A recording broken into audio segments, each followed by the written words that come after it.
In the late 70s, we started our public performances by doing long, ritualistic plays. Over the years, the group branched out to do many different kinds of live and video pieces, including the outrageous beauty review. I never staged Lysistrata because what was supposed to be a one-night, semi-real takeoff on a beauty contest transformed right before my eyes before the first show had ended into a tacky, wacky stage review which caught the imagination of the press. We did this show for 3 years, usually once every week, but often twice a week. The outrageous beauty review looked like tacky entertainment performed by untrained people just for fun. This was how my cast also thought of it and of themselves. One of my major failings was that I didn't pass on the deeper purposes, magical influences, and hidden dimensions of our performance work. I quickly saw that the OBR was the apex of my work until then.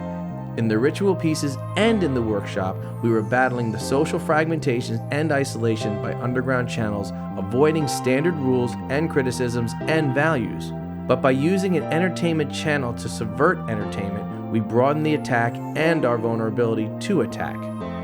The OBR was a cabaret show that tried to short-circuit the cabaret limits of time and stage. It did this by being a show of people who were having fun and who were living their fantasies. A show that included the audience directly in the action, an unpolished show that flaunted nudity, eroticism, and gore in a silly, childlike playfulness, an ever-changing show with pregnant sex symbols, nude girls, crippled rock stars, men as women, women as men, without any sexual meaning. This was very uplifting for some people. If we could be on stage doing silly things, it is possible for anyone to do what they dream. But it was also very threatening for a lot of people. My singing took away their excuse for why they were not what they wanted to be.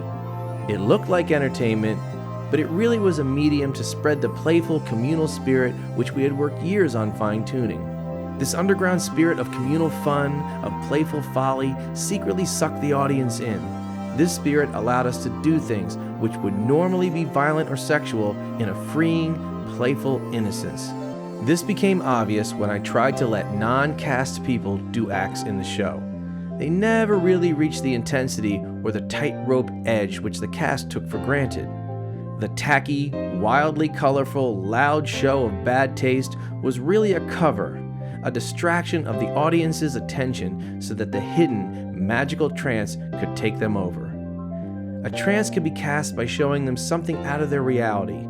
Little kids often become frozen on the spot when they see me, my special body, in a cafe. We just greatly magnified this trance process in the show by throwing out many of these trance-inducing images of taboos, of crip rock star, of pregnant nudes, of silly sex and violence. Then the real show happened within this inner trance. There was a vision in the show, the vision that has led me throughout my work. The art comes from the soul that anyone can tap into. I created the show from modules that I could combine in countless ways. Each module was a fantasy either of mine or, more often, of the person in the act. I worked on a module just enough to make it performable, but I would not allow it to be polished, refined. I wanted a module to grow and change in the performance so that the performance and the audience would get the full, evolving magic. I kept changing the order of modules to encourage fresh evolution. I took modules in danger of becoming polished out of the lineup, putting them into an ever-growing module library to be pulled out when the need arose. In this way, the show was always evolving into something new while remaining what it was. I have used this module structure in my recent ritual work, giving me the ability to do complex rituals lasting from 5 to 48 hours without killing myself. There was tremendous pressure on me to polish up the show to make it more sellable, more entertaining. This pressure did not come from the critics, but from friends and cast members. Add rim shots, tighten it up, then the show will be a commercial success. We should rehearse more, then we could be good theater, good music. But the vision was not about commercial success, nor reaching a lot of people, nor about good entertainment, nor art. The vision is to create trances and realities which will bring change.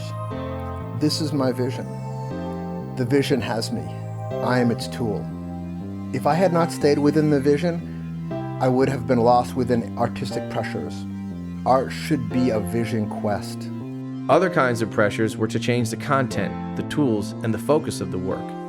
People always say they like the work because it is strong, but I should get over my obsession with sex and nudity and get on to more important issues. I should not get stuck in one vision. What they do not realize is that what they like about the work, the strength, comes from being committed to a single vision, no matter what the current trends and fashions are. I cannot imagine more important issues than sex and freedom symbolized by nudity.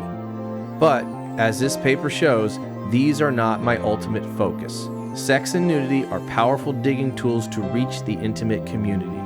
By limiting the tools of art, art itself is limited.